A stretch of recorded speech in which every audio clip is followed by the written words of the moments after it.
बहुजन समाज की हर खबर पाने के लिए सब्सक्राइब करें अम्बेडकर पीपल्स वॉइस और बेल आइकन दबाएं। फ्रेंड्स, मैं नौरतराम मुलीर, आप देखना शुरू कर चुके हैं अम्बेडकर पीपल्स वॉइस। अगर आपको मैं बताने की कोशिश करूं तो इस वक्त देश के अंदर आरक्षण जो है अपनी अंतिम सांसों की ओर बढ़ने की कोशिश कर रहा है। एक तरफ सरकार के गृह मंत्री अमित शाह हो या प्रधानमंत्री नरेंद्र मोदी हो, ये दावे करते हैं कि आरक्षण जब तक बीजेपी रहेगी तब तक उसको कोई हाथ तक नहीं लगा सकता।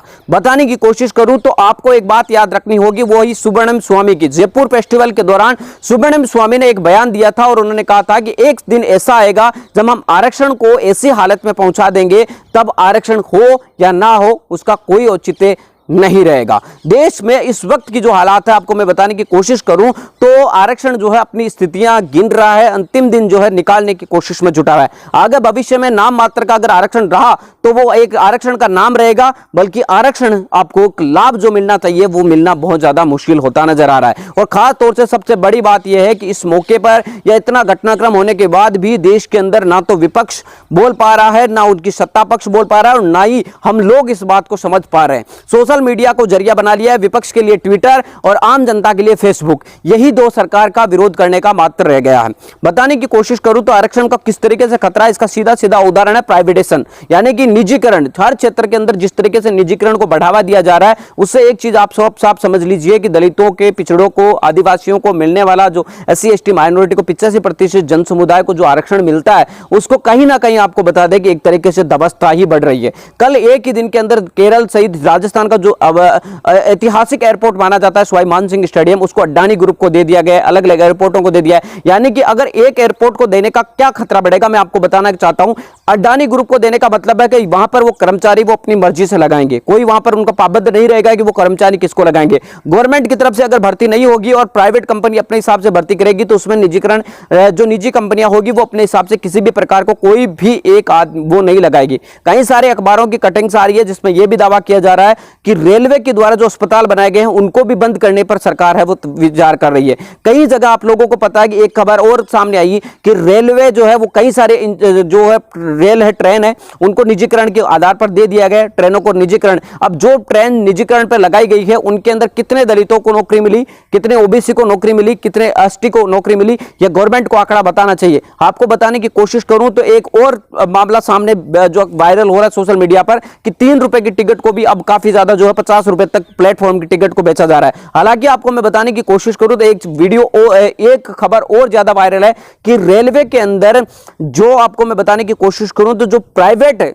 सेक्टर में जो ट्रेनें हैं, जो प्राइवेट मालिक चाहेंगे वहीं पर रुकेगी, यानी कि वो जहां चाहते हैं कि मुझे यहां पर रोकना वहीं पर रुकेगी, अन्य क्षेत्र में या अन्य रेलवे स्टेशन पर नहीं रुकेगी। ऐसे भी खबरें सामने आ रही है। जैसे तैसे करके कुछ भी हो, लेकिन आज देश के अंदर पेट्रोलियम विभाग, रेलवे विभाग, एयरपोर्ट विभाग या पूरी जो है पूरा जो संस्थान है पूरी की पूरी प्राइवेटाइजेशन की ओर बढ़ रहा है। और आप लोगों को मैं बताने की कोशिश करूं तो देश के अंदर, देश नहीं विश्व के अंदर बड़े नौकरी के आधार पर हम देखने की कोशिश करें तो सबसे बड़ा कर्मचारी विभाग माना जाता है रेलवे को। अगर रेलवे का डिपार्टमेंट में चला जाता है तो SC ST OBC के लोगों को तो नौकरी मिलना ही बहुत ज्यादा मुश्किल हो जाएगी।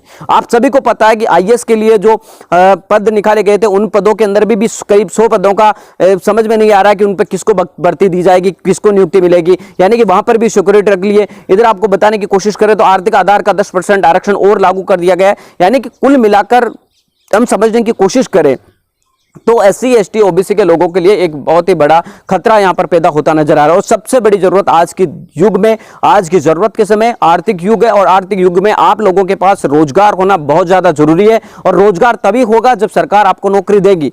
आपको मैं बताने की कोशिश करूं तो कल एक वीडियो वायरल हुआ था कि एक 10वीं के बच्चे को एग्जाम दिलवाने के लिए मध्य प्रदेश के धार, जो धार जिला है, वहां पर उसका पिता 105 किलोमीटर साइकिल चलाकर उसको सेंटर तक लेकर आया, एग्जाम सेंटर तक, ताकि उसका बच्चा पढ़ ले, लिख ले, एग्जाम दे, पास हो। और इसी उम्मीद के अंदर जब मीडिया वालों ने उनसे बातचीत की तो उन्होंने कहा कि मैं अनपढ़ पैदा हुआ था, ये मेरी गलती नहीं थी, लेकिन मैं कोशिश करूंगा कि मेरा बेटा पढ़ लिखकर अफसर बने। लेकिन आप सोचिए कि जब इसी तरीके से निजीकरण हो जाएगा, व्यापक घोटाले होंगे, जगह जगह पर भर्तियां अटकी रहेगी, तो क्या इस तरीके के पिताओं का कभी सपना पूरा हो पाएगा? क्या ऐसे बच्चे जो सपना देखते हैं 5वीं 10वीं 8वीं पढ़कर, जिनके गरीब माता पिता पूरी कोशिश करते हैं, अपनी हर एक जमा पूंजी लगा देते हैं, अपनी पूरी ताकत लगा देते हैं उन बच्चों को नौकरी तक पहुंचाने, क्या ऐसे लोग नौकरी लग पाएंगे? हकीकत में क्या उन लोगों को जॉब मिल पाएगी? इस तरीके के हालात को मैं समझने की कोशिश करूं तो एक चीज साफ नजर आती है कि वर्तमान के अंदर आरक्षण की जो व्यवस्था है वो पूरी तरीके से अंतिम वेंटिलेटर के आधार पर ही एक तरीके से माना जा सकता है। आरक्षण का नाम रहेगा लेकिन आरक्षण नहीं रहेगा। आगे आने वाले समय के अंदर इसी तरीके के हालात हो जाएंगे। प्राइवेटेशन आपको मैं बताने की कोशिश करूं तो रेलवे सबसे बड़ा डिपार्टमेंट है, और अगर रेलवे को प्राइवेटेशन में गया तो इसका मतलब आप समझ लीजिए कि देश की 50% जो SC ST OBC के लोगों को नौकरी मिलती है वो नौकरियां आपको नहीं मिलेगी। मिलेंगे इस वीडियो ने अपडेटों के साथ, तब तक आपसे लेते विदा। लाइक कीजिए, कमेंट कीजिए, शेयर करना बिल्कुल ना भूलें। अगर आपको वीडियो पसंद